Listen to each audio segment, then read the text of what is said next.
Boa noite, amigos da Sociedade Espírita Círculo da Luz. É com grande alegria que estou aqui mais uma vez para podermos refletir em conjunto a respeito dos ensinamentos do Evangelho e dos ensinamentos de Jesus. Porém, antes de começar, fazemos uma breve prece, onde dirigimos o nosso pensamento a Deus, a Jesus, aos Espíritos amigos. E agradecemos a oportunidade de podermos estar encarnados aqui no planeta e estar recebendo esta oportunidade ímpar de crescer, de evoluir e de avançar um pouco mais. Na noite de hoje, foi-me escolhido o capítulo 7 do Evangelho segundo o Espiritismo, Bem-aventurados os pobres de espírito. Eu vou falar deste capítulo, do item 11 e do item 12, que trata do orgulho e da humildade. Vou me deter com mais detalhe neste ponto. E quando nós falamos a respeito do orgulho, nós destacamos normalmente o que está aqui no Evangelho e que é, sem dúvida alguma, importante. Nós dizemos, ele é o grande mal, é a nossa grande doença. O orgulho é que nos faz que nos percamos no caminho.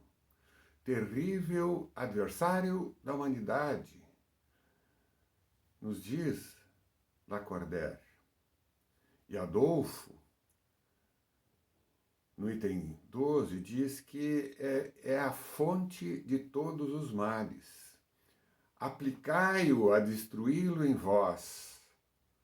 E, de certa forma, nos faz uma ameaça. Se não quiserdes perpetuar as funestas consequências deste orgulho, nos deixa uma ameaça velada.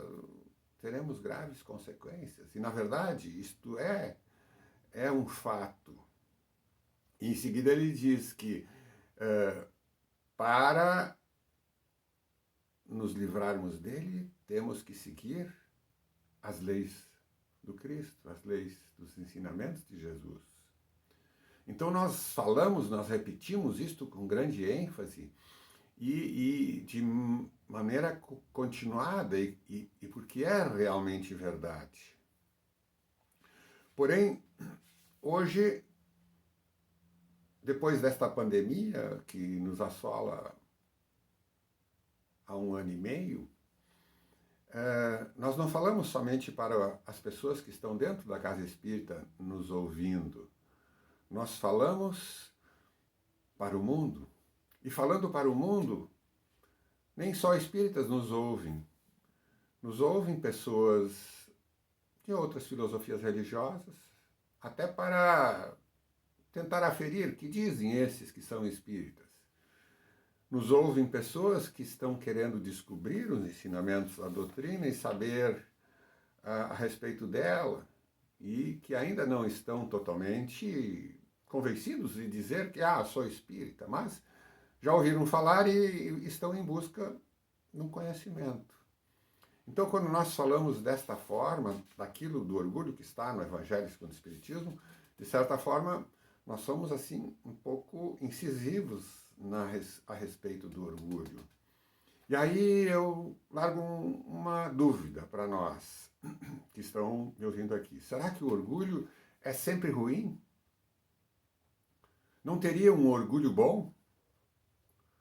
Ora, a linguagem vai se modificando e as pessoas vão falando. E as coisas que são ditas no nosso mundo, elas muitas vezes nos destacam questões dizendo que o orgulho, em determinados momentos, é um orgulho bom. Poderia existir um orgulho bom? É isto.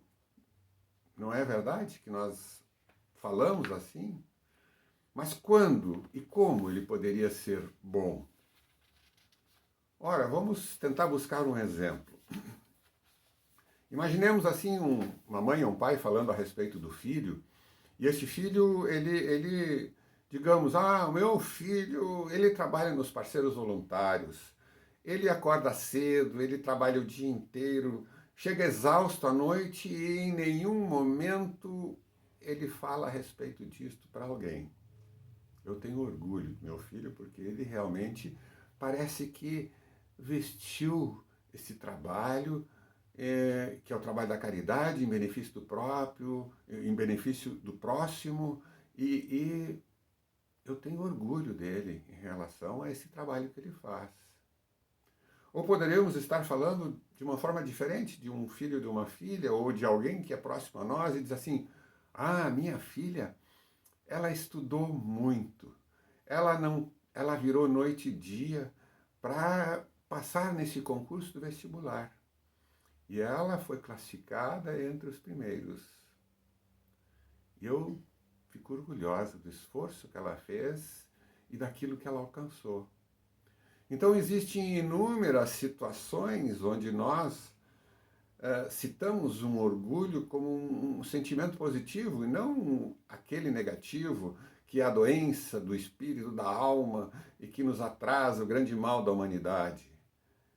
Vejam que são nuances da linguagem, da interpretação e que as pessoas que estão fora da doutrina, que de repente nos ouvem, ficam assim, mas ele fala desse grande mal, mas ele pode ser positivo. E nós nunca falamos disto, não é verdade? Desde que nós não façamos comparações e digamos assim, o meu filho passou, mas o filho da vizinha não teve a menor chance. Também, né? Não estudou nada, então não tinha mesmo que passar. Vocês concordam, então, comigo, que o orgulho pode ser bom em determinados momentos, pelo menos nesta expressão de como nós aqui estamos abordando? Talvez alguém diga, não, mas aí não é orgulho, não. Aí é satisfação, é alegria, é felicidade. Mas nós empregamos o termo desta forma. Não, não empregamos? Então, é preciso explicar melhor que quando nós falamos a respeito do ensinamento do Evangelho, nós falamos do orgulho doentio, aquele que é condenável, o mal maior. É doentio quando nós nos colocamos num patamar mais alto de superioridade ou como preconceito. Eu sou muito mais rico do que ele. Olha o meu carro, olha as coisas que eu já conquistei. Vocês não têm. Ou quando diz assim, não, mas o meu sangue é azul, eu sou nobre, eu faço parte. Aí é orgulho ruim. Ou quando nós falamos da cor da pele, por exemplo, hoje tão discutido esta questão racial, e aí alguém se orgulha por ser branco e despreza quem é negro ou que tem uma cor diferente, morena. Então, vejam que as interpretações do orgulho, elas são diferentes. Ou quando nós falamos em termos de formação universitária, mas eu tenho um título em Harvard. Pô, tu nem estudou nada, não tem a mínima condição de discutir comigo. Aliás, quando eu estivesse ou se eu fosse formado em PhD, em Harvard, pós-doutorado, eu deveria estar usando a minha inteligência em benefício da humanidade e muitas vezes nós não fazemos isso, e aliás é um dos itens desse capítulo que também fala a missão do homem inteligente na Terra e que normalmente não acontece assim. Aliás, abordei isso numa palestra no início desse mês, onde eu falava a respeito da importância das mentes iluminadas compartilharem as suas descobertas, a sua sabedoria em benefício da humanidade, na descoberta de novas vacinas, em descoberta de novos instrumentos de paz e de comunicação. Então, vejam que o orgulho ele tem nuances diferentes. O pior deles talvez seja quando nós falamos do orgulho com rancor e com mágoa. Por exemplo, um casal que convive relativamente bem dentro dos conflitos normais de um casal, mas de repente um comete um grande erro, mas não reconhece. Não admite e isto às vezes interrompe uma relação de longos anos. Estavam ali reunidos numa união de reajustamento, como são a grande maioria das nossas reuniões, dos nossos casamentos, e já existia um progresso, mas o orgulho de não reconhecer o seu erro faz com que desande uma relação e que deixe marcas para o futuro, onde no futuro talvez ou certamente voltarão a se encontrar. Talvez até em condições piores do que hoje. Então nós falamos deste grande mal, dos nossos defeitos. Ou seja, o orgulho não permite que nós vejamos os nossos defeitos.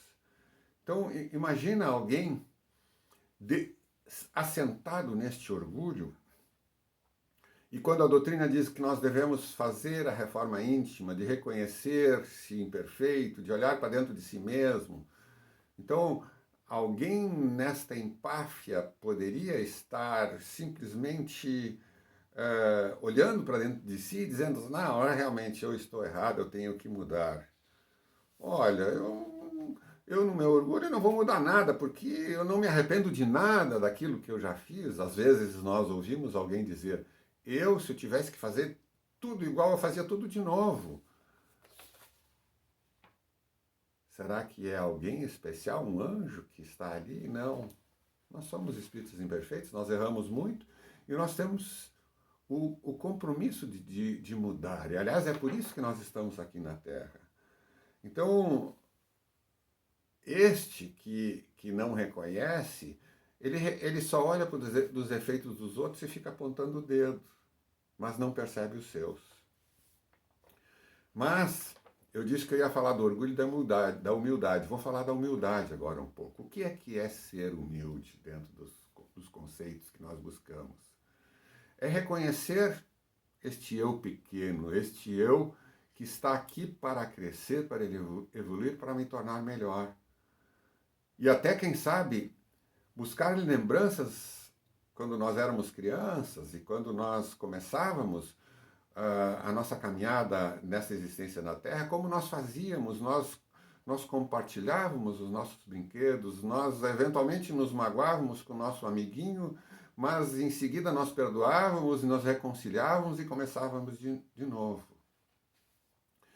Nós éramos felizes com pouco, não precisava muito, algumas bolinhas de gude, pelo menos no meu tempo, um carrinho de lomba, uma bola, quem sabe, brincávamos, e isto era suficiente.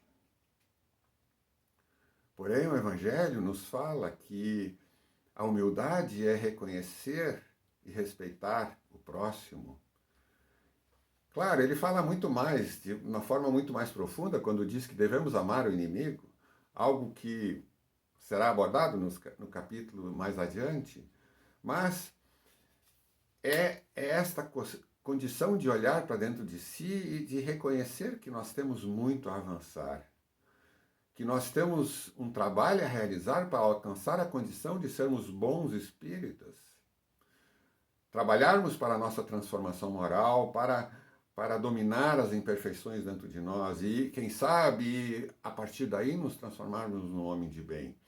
Então vejam que a humildade nos coloca nesta condição de ir em busca desta mudança moral, desse sentimento que ainda é de inferioridade, do orgulho, da vaidade, do saber e do querer e de estar acima, mas gradativamente baixando a crista e voltando a um patamar onde nós viemos para assumir posições diferentes. Então, talvez, reconhecer-se como simples, aqueles que veem a Deus pela sua obra, na natureza, na flor que desabrocha, na chuva e no sol que nos ilumina, deste nosso planeta maravilhoso, no ar que respiramos, na água que bebemos, em tudo, enfim, que nos rodeia. Então, os simples estão neste caminho e é neste caminho que nós queremos nos inserir. Então, cabe a nós refletirmos qual é o caminho que nós estamos seguindo, qual é a nossa causa, qual é a nossa atitude, o que nós queremos para nós, o que nós queremos para os nossos filhos, como nós educamos os nossos filhos nessa caminhada do orgulho, da humildade, da prática do bem, do amor, da caridade, dentro de um contexto. Alguns espíritos mais adiantados já chegaram, outros estão bastante atrás. Nós estamos talvez no meio do caminho, não somos mais espíritos voltados ao mal. Mas como é que se faz para ir de um extremo ao outro? Como se faz para sair deste mal da humanidade que o Evangelho nos fala, para mudar o nosso foco para o caminho do bem? Bem, nós sabemos que a doutrina ela aborda todas as questões e talvez a questão mais importante seja a questão da mudança moral mesmo, e aí nós ficamos na questão 919 do Livro dos Espíritos, onde Agostinho, como espírito, vem nos dar um recado, uma fórmula, que nós já falamos muitas vezes, nós falamos a cada vez que falamos a respeito destes temas da mudança. Porém, eu não vou esmiuçar hoje a questão 919 do Livro dos Espíritos, eu convido vocês a lerem a questão, refletirem a respeito daquilo que Agostinho ali nos coloca, mas eu fui em busca daquilo que a humanidade, de uma maneira geral, que fala também do orgulho, da humildade, da conquista desta transformação, mesmo sem ser espírita, porque a conquista do bem, ela independe de sermos espíritas. Esta é uma conquista da humanidade, onde a Terra passa pela transformação em busca do mundo de regeneração.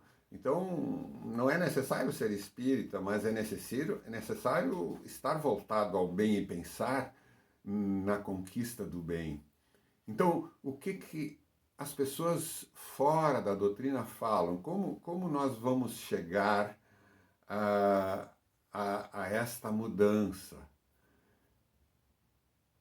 Aí eu busquei algumas referências e ele diz assim, pare de falar tanto em ti, em si. Vocês acham que são o centro do universo? Estão sempre falando de si? Para de falar um pouco de ti.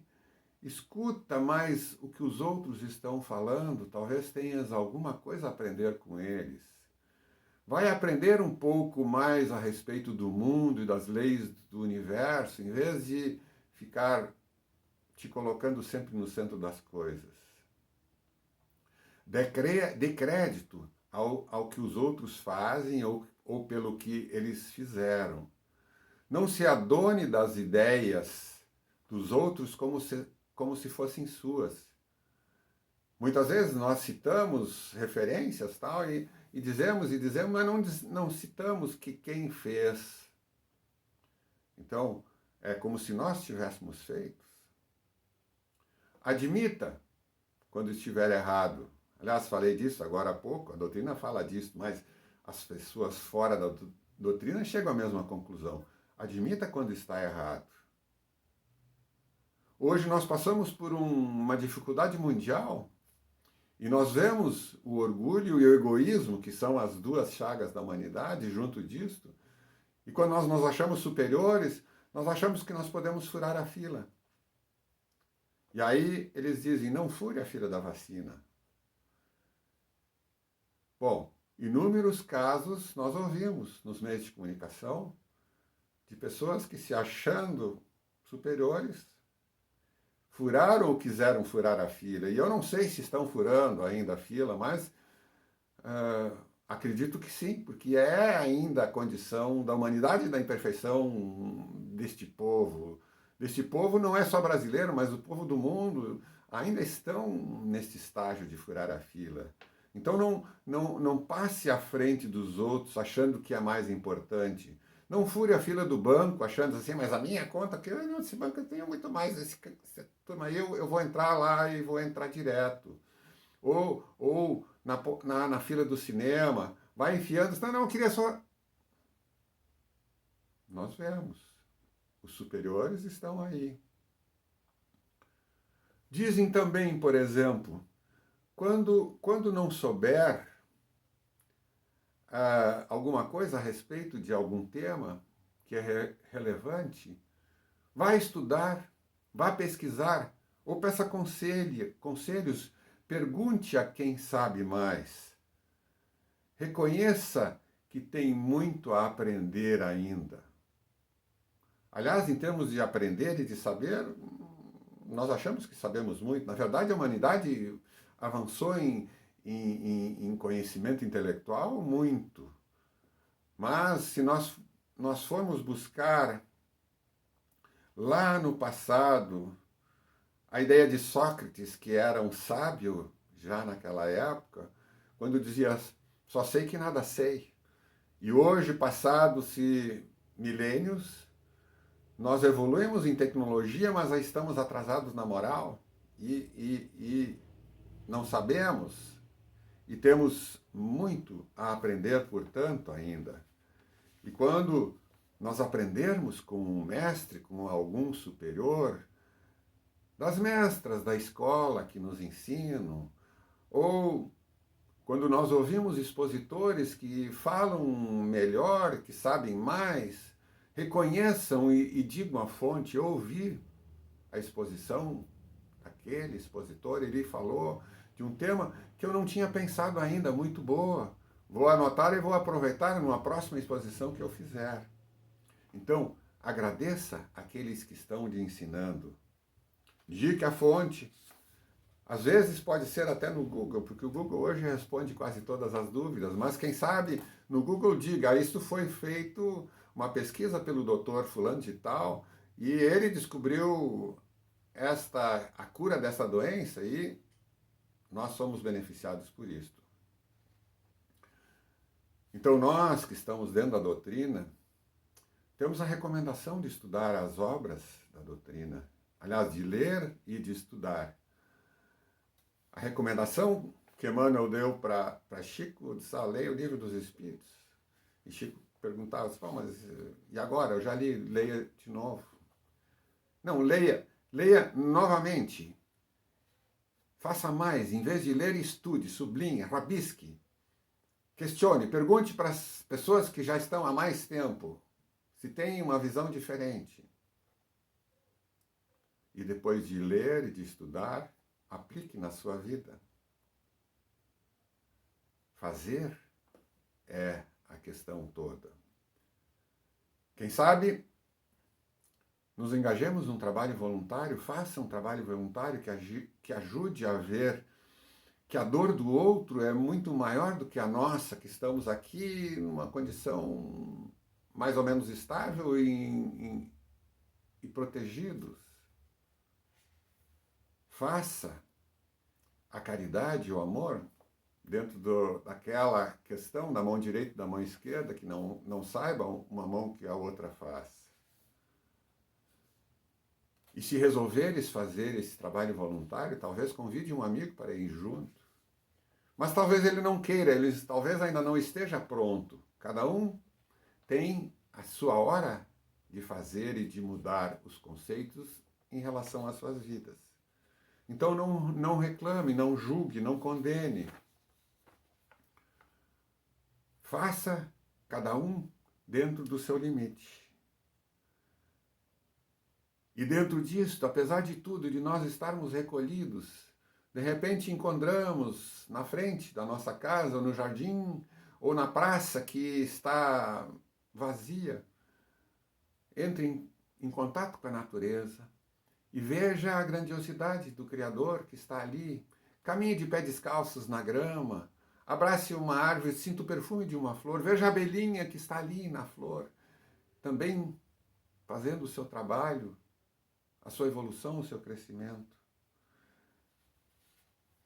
descolhe um pouco das redes sociais. Talvez ali as questões extremas de um lado e de outro estejam nos prejudicando. O bate-boca do meu lado, que está mais certo do que o teu lado, na verdade, eu repito aqui aquilo que Emmanuel falou para o Chico em determinado momento, lá no século passado, disse assim, olha, o caminho certo não está nem numa ponta nem na outra, está no caminho do meio. E é o caminho do meio, o caminho do bem que nós estamos aqui buscando. Então não são os extremos. Converse com as pessoas, escute as pessoas, abrace quando puder abraçar. Se tem filhos, conviva com eles, converse com eles. Abrace-os e diga o quanto é bom que eles estão conosco. Mas se eles estão um pouco mais distantes e hoje não pode abraçar, daqui a pouco vai poder.